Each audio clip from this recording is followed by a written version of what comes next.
Hi దోస్తు, how are you, ఎలాగున్నారు? ఇప్పుడు రేవంత్ రెడ్డి పాలన ఎలాగున్నది?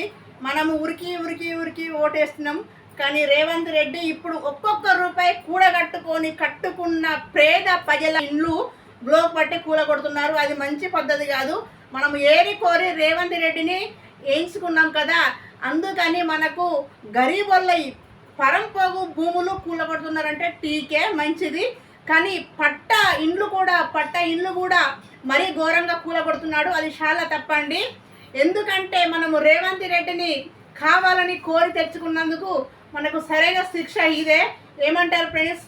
అది బాగా తప్పు.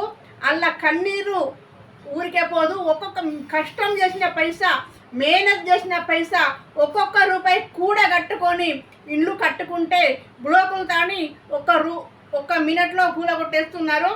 వాళ్ళు కొన్ని ఏళ్ల పాటు ఒక్కొక్క రూపాయి జమ కూడగట్టుకొని సంపాదించిన డబ్బుతో ఇల్లు కట్టుకున్నారు.